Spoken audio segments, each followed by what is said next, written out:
Saludos a todos y bienvenidos nuevamente a clase. El día de hoy vamos a trabajar lo que es el diagrama de interacción para el diseño de columnas. Quiero aclarar que esta serie de videos tiene 4 videos en total, entonces si queremos llegar a la finalización del ejercicio tenemos que ver los 4 videos completos. Y también de que estos videos se toman en una sola toma, así que no hay ediciones en la resolución del mismo. No hay ediciones en la solución del mismo, quería decir. Vamos a dar inicio primero antes del ejercicio vamos a dar un breve resumen de lo que contiene la teoría de diagrama de interacción. Nosotros cuando estamos haciendo diseño de elementos de concreto reforzado, sabemos de que tenemos que estudiar la interacción que hay entre las secciones la sección que está compuesta de concreto y la que está compuesta de acero. Para eso tenemos que definir unas variables que vamos a ir trabajando, geométricas que vamos a ir trabajando a lo largo del ejercicio. Entonces, en primer lugar tenemos la información geométrica de la columna. Por ejemplo, yo sé cuánto es la altura, cuánto es la base de la columna que quiero analizar. También tengo aceros que están en la zona de compresión y en la zona de tracción.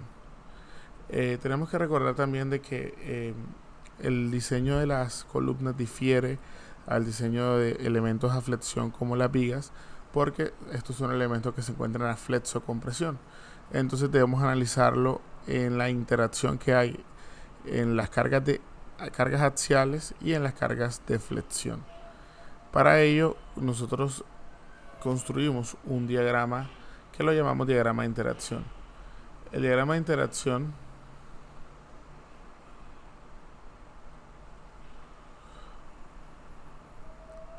tiene dos ejes. El eje de la derecha, que lo vamos a llamar momento nominal, y el eje Y, que lo vamos a llamar resistencia axial nominal. Para construir correctamente el diagrama, nosotros tenemos que identificar 7 puntos dentro de él. Cada punto va a representar un tipo de falla. Por ejemplo, la columna va a tener una resistencia máxima a la compresión, sin aplicarle ningún tipo de flexión a la columna. Entonces, si esta es mi columna y le estoy agregando una fuerza de flexión, va a haber un punto en donde debido a solo esta fuerza de flexión, sin aplicarle nada de momento, la columna va a llegar a la falla. Eso es lo que representa este primer punto. Y significa que toda la zona o todo el área completa de la columna entra en compresión. Cuando dibujemos lo que es el perfil de deformación de ese tipo de falla número 1, lo vamos a representar de la siguiente forma. Vamos a decir que absolutamente toda la sección se deforma en 0,003. Mientras que tenemos otro tipo de falla, que es, imaginemos de que la columna entrara únicamente a falla por tracción. Entonces, en este caso, aplicamos la fuerza de tracción. Pero ¿qué sucede? Bueno, realmente aunque el concreto sí maneja cierta resistencia a la tracción, aunque sea muy mínima, pues tiene algo. Nosotros en diseño ignoramos o realmente no tenemos en cuenta esa pequeña resistencia del concreto a la tracción. Por tanto, ¿quién aporta la resistencia en esa falla a la tracción? Pues únicamente el acero de refuerzo. Y ese es el que vamos a conocer como el último punto del diagrama y lo vamos a conocer como el punto número 7. Bueno, ya estos son los únicos puntos realmente excepcionales. Voy a dibujar aquí lo que vendría siendo el diagrama de formaciones para la número 7. ¿Y por qué son excepcionales? Pues porque no hay interacción de una zona que se encuentra la compresión y una zona que se encuentra la tensión, que pues es lo que realmente esperaríamos cuando estamos haciendo un diseño, digamos, de una viga, debido a que estamos haciendo diseños a flexión en ese caso. Bueno, en este caso nosotros decimos que el acero pues está mucho más allá de su punto de resistencia a de su zona a la tracción, que en la norma sismo resistente colombiana se define en 0,005. Bueno, no significa que está en 0,005, sino que está mucho más allá. Por tanto, los aceros en la falla número 7 ya se encuentran en fluencia. Bueno, si tuviésemos que definir definir la resistencia de la columna de forma rápida, sin dibujar los 7 puntos del diagrama, yo al menos necesito tener 3 de esos puntos, siendo el punto número 1 la falla de la compresión, el punto número 2 la falla de la tracción, y el otro punto que me haría falta sería lo que conocemos como falla balanceada. Ese punto de falla balanceada se da cuando la deformación de la parte superior llega a 0,003 y la deformación de la parte inferior llega justo al punto de fluencia del acero. Tenemos que recordar lo que significan estos valores. Primero, en este punto del diagrama, todo lo que está a la derecha se encuentra a la compresión y todo lo que está a la izquierda se encuentra a la tensión. Básicamente hay una zona de concreto y del acero que se está comprimiendo, y hay unas varillas de acero en la parte inferior que se están traccionando. Recordemos que esto sucede porque ya la columna en este tipo de falla se encuentra bajo cargas de flexión. El momento es lo que genera que una fibra empiecen en compresión y otras en tensión. Bueno, adicionalmente pues a esta falla que vamos a llamar la falla número 4, ya que dijimos inicialmente que si yo quiero pues hacer todo el diagrama de interacción completo necesito 7 puntos. Yo con estos 3 puntos, el 1, el 4 y el 7, pues puedo generar un triángulo que me va a dar lo que es la resistencia nominal de la columna. ¿Qué quiere decir la resistencia nominal? Todo lo que esté sobre este triángulo significa puntos de falla. Entonces, teóricamente, si yo coloco un punto acá y estoy analizando cargas de una columna en ese punto, significa de que la columna va a fallar. Entonces, aún no hemos hablado de los factores de seguridad que aparecen en el código de la norma sismo resistente, pero lo que yo quiero en teoría es que los puntos de mi análisis estructural se encuentren dentro del diagrama de interacción, porque significa que la columna cumple con los requisitos de resistencia último. Bueno, ya pues para no alargarnos mucho en la parte de teoría, porque como les dije, esto no es la explicación detallada, sino es un resumen de ya lo que se ha estudiado anteriormente de diseño de columnas, pues vamos a mencionar los otros 4 puntos que nos harían falta para definir todo el diagrama de interacción completo. Bueno, el segundo punto que vamos a calcular viene siendo el punto de falla a la tracción 0. Este punto está representado por que las fibras de concreto en la parte superior siempre llegan a 0,003, excepto pues en la falla número 7. Y en la zona inferior el acero tiene deformación 0. Entonces por eso se llama a la tracción 0, ese punto.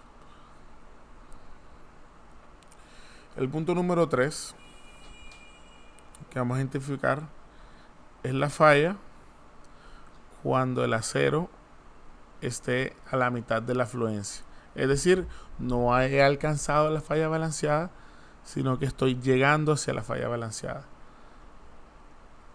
Ese diagrama pues nos quedaría como que en la parte superior estoy en 0,03 y en la parte inferior la deformación del acero inferior llega a la mitad de la deformación de fluencia.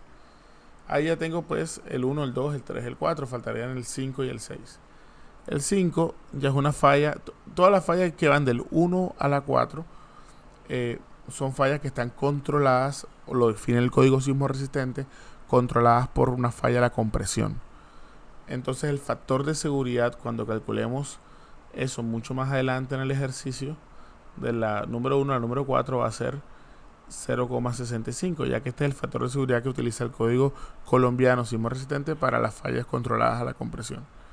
Ahora, cuando estemos trabajando las fallas a la tracción, ya vamos a hablar de la falla número 5, número 6 y número 7.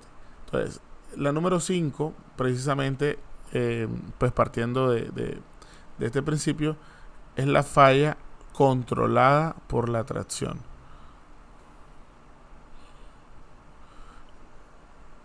¿Qué es lo que definimos en las vigas, no? Nosotros cuando definimos en las vigas, en su diseño, nosotros definimos el punto límite, que es el punto de la tracción. Y sabemos que ese punto llega cuando epsilon S, que es la zona inferior del acero, es igual a 0,005. Y epsilon C, obviamente, en 0,003. Este siempre es constante. Bueno, y el número 6 es la falla cuando ya no tengo carga axial. Entonces es la falla a la compresión pura. El punto 6 es muy particular. ¿Por qué? Vamos a hacer un resumen. El punto 1 y punto 7 para resolverlos, para hallarlos, yo realmente estoy reemplazando en una fórmula que aún no hemos expresado, pero no es más allá de reemplazar en una fórmula.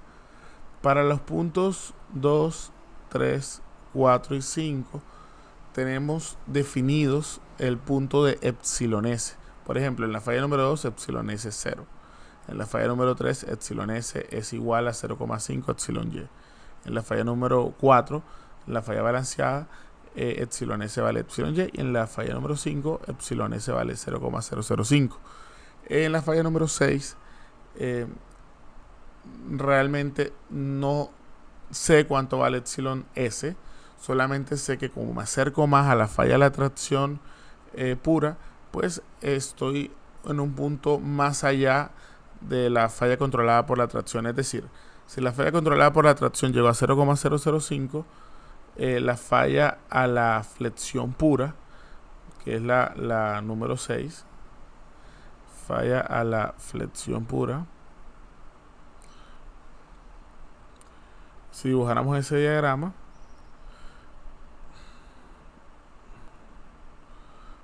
pues yo tengo que epsilon S va a ser mucho mayor a 0,05 y epsilon C llega a 0,003.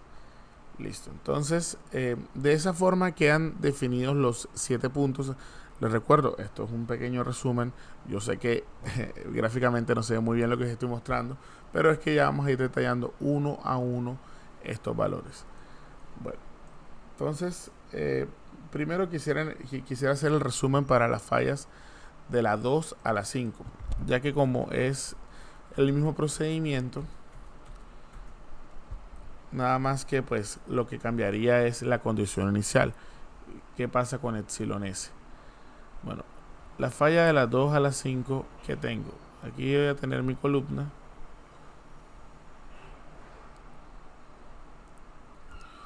que le vamos a colocar refuerzo superior, refuerzo inferior. Y como les decía hace un momento, tenemos una altura y tenemos una base. Además, tenemos la información del D' y del D, que son las distancias que hay de la parte superior de la columna a los centroides, respectivamente el refuerzo superior y el refuerzo inferior, es decir, el refuerzo a la compresión y el refuerzo a la tracción.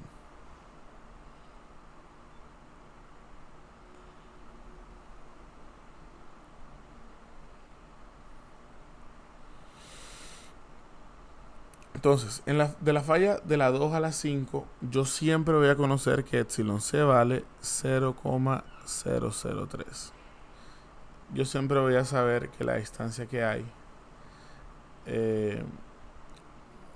desde el punto superior hasta las deformaciones 0 lo conozco como C, que es la distancia que hay desde la fibra superior a la compresión hasta lo que nosotros llamamos como el eje neutro.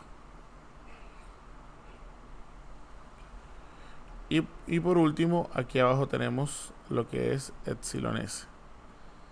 Entonces, ¿cómo tenemos que ver estas distancias? Que esto, por ejemplo, es epsilon s. Esto acá arriba es epsilon c.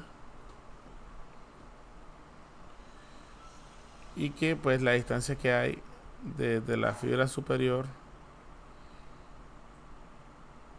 bueno, ya está colocado acá, de la fibra superior hasta el acero inferior, pues es lo que conocemos como la distancia D. Esto es importante porque pues ahora vamos a hacer unas relaciones de triángulo que van a mantenerse constantes a lo largo de los ejercicios. Vamos a hacer el primer triángulo. Voy a completar un triángulo más grande.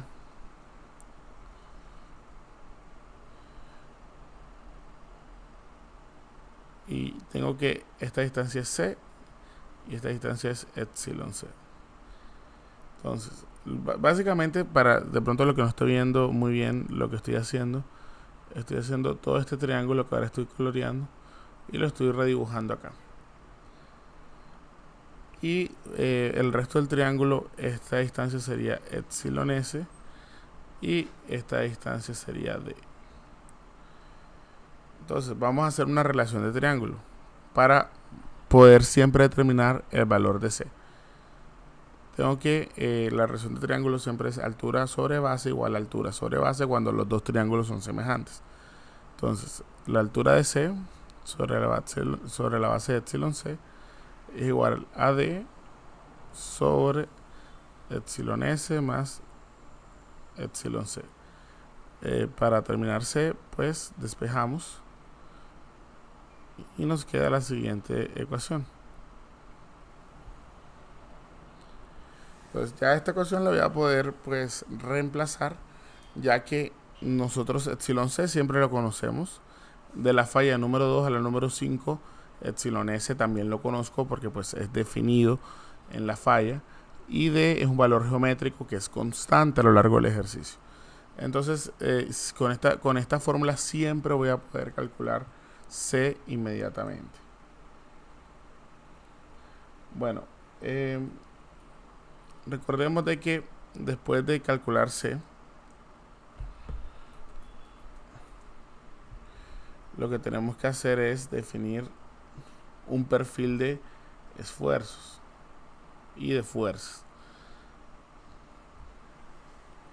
Voy a redibujar acá lo que tenemos. Entonces esto es epsilon C, esto es epsilon S. Bueno, debido a que aquí hay unos elementos de acero que están en la zona de compresión, eso lo voy a llamar epsilon S'. El prima es para diferenciar a cuando me esté refiriendo a la zona de compresión o a la zona de tracción. Recuerden que a la derecha es compresión y a la izquierda es tracción.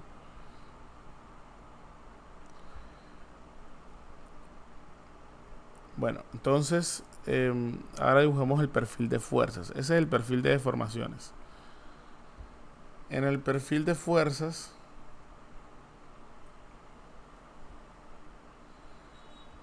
¿quiénes están? Bueno, en la zona de compresión, lo que está a la derecha, tendríamos de que estoy llevando el concreto hasta la falla. Y nosotros sabemos que el concreto tiene una falla parabólica, una curva parabólica en la curva de esfuerzo de formación. Pero nosotros no trabajamos con la curva parabólica con altura de F'C, sino que trabajamos con lo que es el bloque de Whitney. Es una simplificación que pues realizó este ingeniero Whitney hace mucho tiempo para no estar trabajando con parábolas, sino estar trabajando con rectángulos, y pues llega básicamente a la misma respuesta. La única diferencia es que el esfuerzo del concreto no llega hasta F'C, sino hasta 0,85 F'C. Este 0,85 es constante porque está definido en el bloque de Whitney. Lo que varía a veces es este valor que vamos a llamar A. A es la distancia reducida de la zona de la compresión que depende de C. Y siempre lo vamos a hallar como beta por C.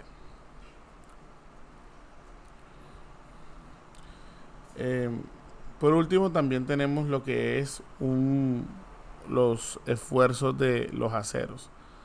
Aquí voy a colocar uno, que es el que genera la deformación de la compresión del acero superior, y otro que genera la tensión del acero de la zona inferior. Ahí van a aparecer dos fuerzas, la fuerza CS y la fuerza TS. T viene de compresión y S viene de steel, tensión del acero, compresión del acero.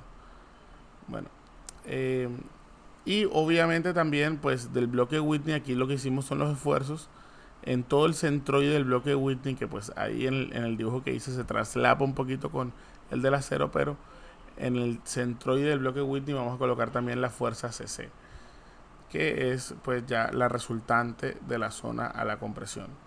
Y recuerden, nosotros tenemos que el esfuerzo es igual a fuerza sobre área. CC, CS y TS son fuerzas. Entonces, para calcular las fuerzas, voy a coger el esfuerzo y multiplicarlo por el área. Eso aplica para los tres valores.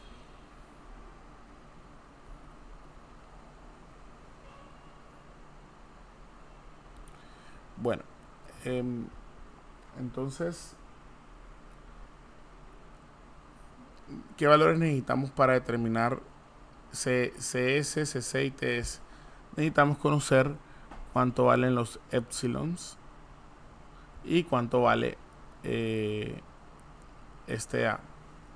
Entonces, primero, para los epsilon necesitamos una expresión para epsilon S. Por tanto, vamos a usar una relación de triángulos, así como lo hicimos anteriormente. Por ejemplo, yo tengo ahorita de que esta distancia se llama C, pero también sé que la distancia que hay de la parte superior hasta el refuerzo se llama D'. Así que aquí en esta zona me queda un C menos D'. Esa relación de triángulos queda de la siguiente forma: la altura epsilon S con la base de C menos D' es igual a, aquí sí pueden coger cualquiera de los triángulos que queden. Yo voy a escoger en este caso epsilon C sobre C y despejo epsilon S'. Y nos queda la siguiente expresión.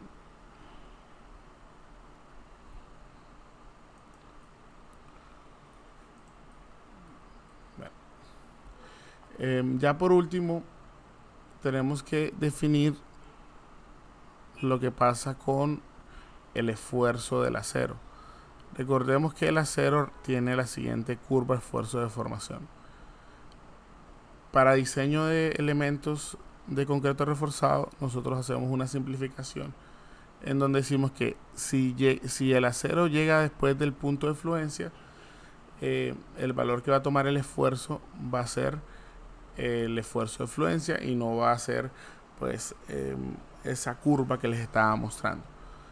Ahora, básicamente pues estamos quitándole un poco de la resistencia en la zona plástica al material. Bueno, entonces aquí hay una función por partes que me dice si epsilon S, esto aplica tanto para epsilon S como para epsilon S', ¿no? O sea, lo que quiero decir es, esta es una función general para las deformaciones en el acero. Entonces, a veces, bueno, vamos a ver más adelante en el ejercicio cómo utilizamos eso. Entonces, epsilon S, si nos da menor a epsilon Y, pues vamos a estar en esta zona que es la zona lineal del material. Entonces, ahí el esfuerzo va a ser igual a la deformación unitaria por el módulo de elasticidad. Mientras que cuando epsilon S sea mayor a epsilon Y, el esfuerzo del acero va a ser igual al esfuerzo de fluencia, mayor o igual. Listo, entonces ya estamos casi terminando lo que es esta primera parte del resumen de la teoría. Nada más nos faltaría entonces definir lo que son los otros puntos, ya que aquí definimos el punto del 2 al 5. Bueno, antes de terminar, recordemos que beta depende de f'c.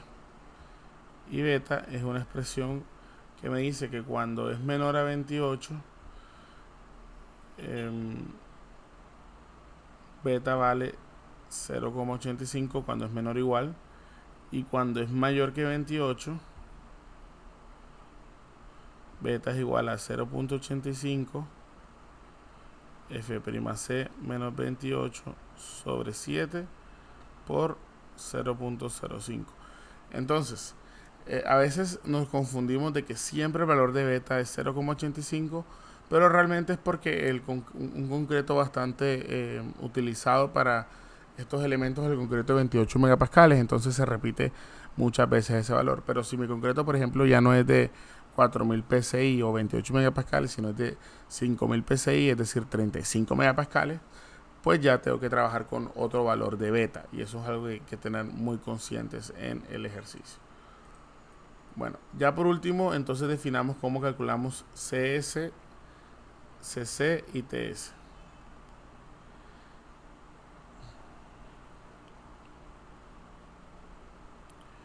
Recuerden, estos son fuerzas, así que la fórmula siempre va a ser esfuerzo por el área. En el caso del bloque de compresión, el esfuerzo es 0,85 f'c. Y el área va a ser la altura A por la base de la columna. Para CS va a ser fs' por AS'. Y TS va a ser fs por AS. Aquí es donde tenemos que tener en cuenta si los aceros han fluido o no. Si los aceros han fluido, pues utilizo esta expresión, y si los aceros no han fluido, utilizo la expresión de arriba. Bueno, ya entonces podemos dibujar el equilibrio y definir ecuaciones para la resistencia nominal, tanto a la carga axial como a la flexión.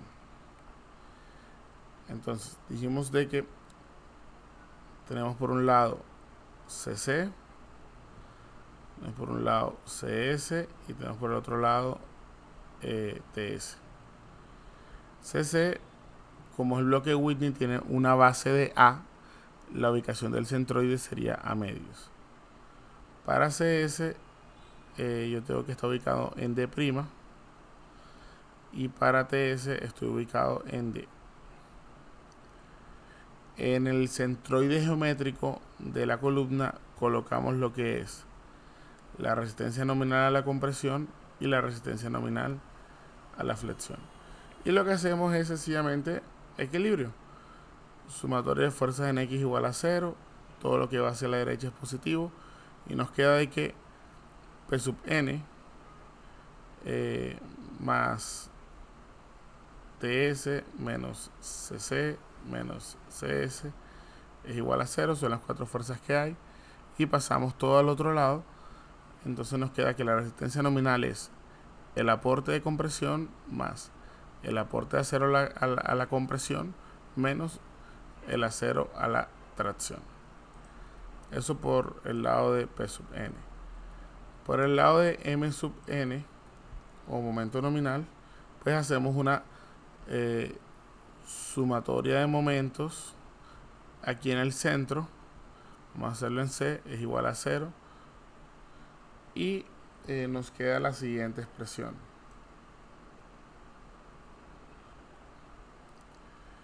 Que el momento nominal va a ser igual a C sub C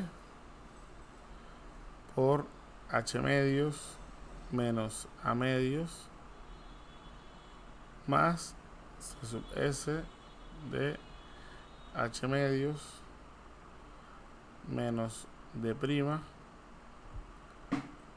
más TS de menos H medios.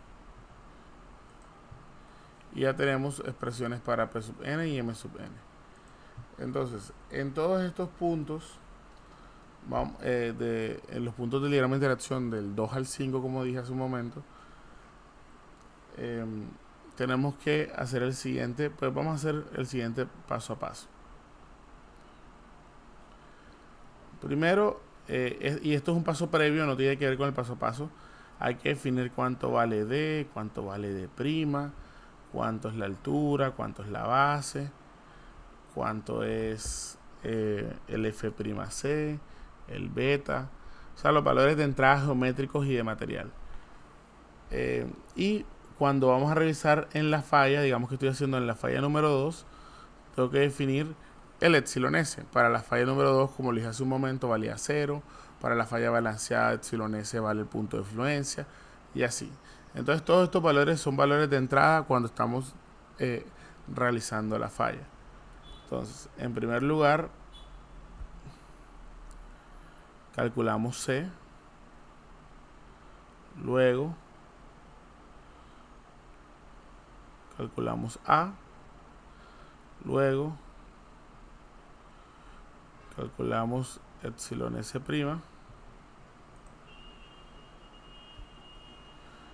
Luego, cuando ya tengo A y epsilon S', podemos calcular los esfuerzos. Recuerden que los esfuerzos están el 0,85 F'C para la compresión del concreto, el esfuerzo del acero a la compresión F'S y el esfuerzo del acero a la tensión Fs. Ya con los esfuerzos y las áreas definidas, calculamos las fuerzas. Entonces calculo CC, CS y TS. Y ya por último, se calcula la fuerza nominal, ¿no? P sub n y M sub n. Bueno, este proceso se repite pues para la falla de la número 2 a la número 5. ¿Qué sucede con las fallas 1 y 7? Y bueno, y la 6. La falla 1 es la falla a la compresión pura. Si dibujamos el diagrama de deformaciones, estamos diciendo que absolutamente todo se está deformando con un epsilon C de 0,003. Ya no tenemos zonas a la compresión y zonas a la tensión. Aquí todo está a la compresión. Entonces, como todo está a la compresión, entra en compresión todo el área de concreto, todo el acero de arriba y todo el acero de abajo. Y lógicamente tenemos P sub n que va en la otra dirección. En este caso, P sub n nos queda como una expresión que es el aporte del concreto más el aporte del acero. Entonces, el aporte del concreto sería 0,85 F'C del bloque de Whitney por la base, y en vez de una altura A sería la altura total de la sección transversal, ya que toda la sección entra en compresión. Ahora, a veces, y digo pues a veces porque en algunos cálculos que he visto no se incluye, se le resta el acero a la sección de concreto, ya que pues si el concreto es lo que se está comprimiendo ahí, es lo que estamos calculando, pues no tiene sentido sumar esas varillas de acero. Pero a veces es como tampoco ronda el 1%, como que realmente no te afecta en la respuesta, pero lo vamos a colocar. Y sumamos lo que aportan las varillas de acero, y como ya llegamos a epsilon C a 0,03, pues podemos decir que el acero ya ha fluido. Así que el aporte del acero va a ser el esfuerzo de fluencia por el área total del acero. Y esto es lo que me daría la resistencia nominal. Esto lo vamos a llamar la resistencia nominal completa. Vamos a calcular una segunda resistencia nominal, que es multiplicando eso que está arriba por 0.80. Y esto es una resistencia nominal reducida. Esto aún no tiene nada que ver con el factor de seguridad que se usa para reducir los diagramas, que vamos a ver más adelante. Esto realmente se está haciendo así es porque cuando el concreto falla la compresión, debido a que hay un núcleo de concreto que está confinado, esta zona suele fallar después de que esta zona de concreto que está por fuera de los estribos, que es lo que llamamos el recubrimiento, sea descascarado. Entonces, para tener en cuenta esa reducción de la sección, se utiliza este valor teórico de 0,80, que aún no es el factor de seguridad.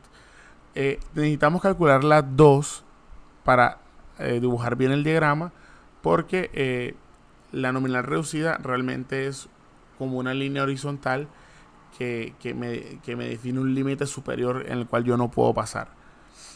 Y cuando estemos ya graficando nos va a quedar un poco más claro lo que estamos diciendo ahí. Pero como les dije al principio de la clase, la falla número 1 y la falla número 7 que vamos a ver son realmente aplicar una fórmula. No necesito estar haciendo relaciones de triángulo, no es un paso a paso, es realmente una sola fórmula. Bueno, y la falla número 7 es un escenario similar, solamente que ahora todos los elementos están a la tracción. Recordemos que la falla número 7 es la falla de la tracción pura. Entonces, en este sentido, estamos llevando a que lo que falle sea el acero. Y estamos diciendo que ya ha llegado mucho más de su zona de tracción. Cuando toda la sección está en tracción, recordemos que ignoramos la resistencia a la tracción del concreto y nos quedamos solo con la resistencia a la tracción del acero. Entonces tenemos la tracción del acero superior, la tracción del acero inferior, y lógicamente sigue apareciendo P sub n. De pronto no lo dije en el punto anterior, pero lo digo en este y en el anterior, que el momento nominal no lo estoy colocando porque vale 0, ya que en estas fallas son fallas a la compresión y tracción pura, por tanto aún no apareció el momento. Bueno, ya para sí terminar la falla número 7, tenemos que la resistencia nominal a la tracción está dada por el negativo de Fy por el acero total. Listo, entonces ya tenemos una expresión completa, o sea, un paso a paso para todos lo que son los puntos del 2 al 5, y tenemos expresiones ya muy claras para hacer los puntos del 1 al 7. En el siguiente video vamos a hacer ya un ejercicio numérico, que es el video número 2, en donde vamos a hacer todos esos puntos del 1 al 7 sin incluir el punto número 6. El punto número 6 va a estar en la tercera parte del video, ya que es un punto particular diferente al resto, donde se siguen respetando las mismas relaciones de triángulo. Eso no es que cambie, sino que como no conozco el límite inferior de epsilon s, pues hay que hacer un método numérico para llegar a la respuesta.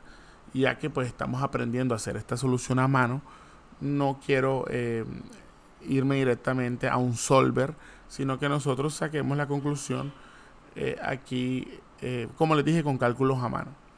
Bueno, espero realmente puedan conectarse al siguiente video para que sigan continuando con el material de la clase. Hasta luego.